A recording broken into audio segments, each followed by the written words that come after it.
So in today's video, I'm going to tell you the main reasons, the 5 main reasons why people fail in driving assessment test.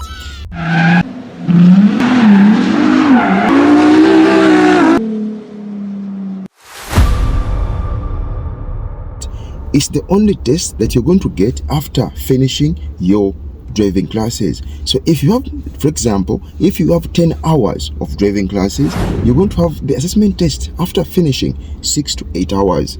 And if you have 20 hours of driving, you're going to get your initial assessment test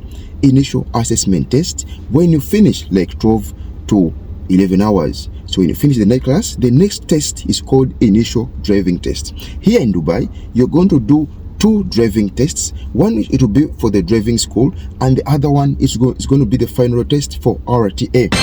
So people make one mistake. The most mistake people do and they get is called immediate fail. The immediate fail people fall into, it's called lack of vehicle control. Lack of vehicle control, people don't know what the meaning of lack of vehicle control. So this is got when you're turning, for example, you're turning left or right. When you're turning left or right, people tend to make this mistake and they don't know what's the meaning of this mistake. For example, if you're turning left or turning right on the T junction, you should always turn with at least speed should be at least less than 20. If you turn with a speed of 20 and above, you're going to lose the vehicle control. The vehicle is going to go either left or right, and later you make it straight. So you have to turn with speed at least less than 20.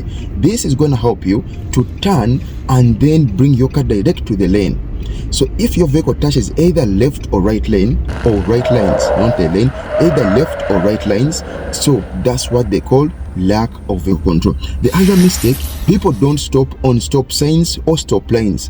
Whenever you see a stop line, even though there is no stop sign, you should always stop on the stop sign or stop line. If you don't stop on the stop line, that means you failed immediately. The other mistake people tend to do is called turning in 2 lanes.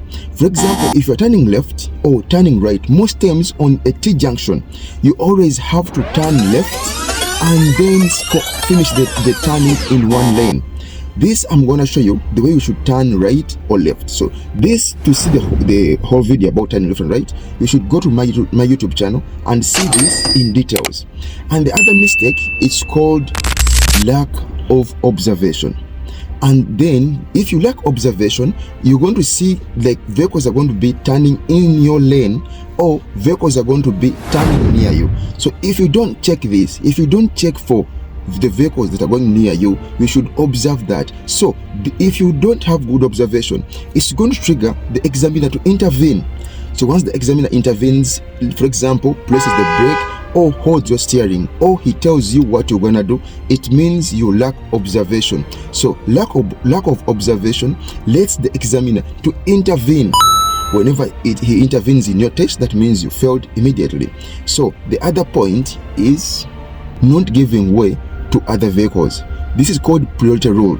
So if you're turning right or turning left, there is something called priority rule. This priority rule, it is a situation where some cars have to go first and then you should go next. For example, if you're turning left and right on a T junction, or if you're going from a minor road to a major road or joining the highway, so there is either a stop line or a giveaway line, you should always first observe. If you observe and you see there is another car coming from the other direction, maybe from the left or from the right, you should always try to give way. Check. So to avoid this mistake, you should approach the T junction or the roundabout or the either stop line or giveaway line with precise speed. For example, if the road is 40, try to approach this junction with at least 20 speed. Because of one reason, lack of observation. If the car is going too fast, there is no way you're going to be observant with every situation going on in the junction. A junction is also an hazard. Why do you call it an hazard? Because anything can happen. Somebody may come from another direction which you don't observe, which you don't see, because somebody going too fast doesn't have this kind of observation. Another reason, confidence. Lack of confidence. You may do everything right. You may do You may check everything, but if you have no confidence in your eyes, the examiner can see that this guy lacks confidence. When you lack confidence in your eyes, this is very easy for someone to understand that this guy cannot drive yet. It means he's going to give you more classes or more training hours. So lack of confidence, this comes when after turning right or after turning left, you take long to match the speed limit or progress. Slow progress means, for example, if the road is 20, the road is here, the road speed limit is 40 or 60, but it takes you like 5 to 10 seconds to go up to the speed limit. For example, you go from 20, then 30, 40, 50. How long does it take you to reach the speed limit? So if you take long to catch up, that means it's going to say that you have no vehicle confidence. The other mistake is lane change. People tend to do a mistake during lane change. First and foremost, they don't check center mirror first, then signal, then check side mirror, and then check the shoulder. Simply they do it fast. If you do it fast this way, this is very wrong. You should do it systematically, like mirror and then shoulder, and then you look forward and then speed up and then continue with your lane changing. The other mistake during lane change is sudden swerving. Sudden swerving, it means you do not check the shoulder and then turn very swiftly. You should turn a little slowly. You turn slowly and then go to the lane that you intend to be into. The other mistake during lane change is when you check the side mirror and the shoulder and move your body at the same time. Then the car is going to go with you before even you finish checking all the final road checks. You understand what I'm saying? So if you want to check side mirror and shoulder, first check side mirror and shoulder and then change the lane.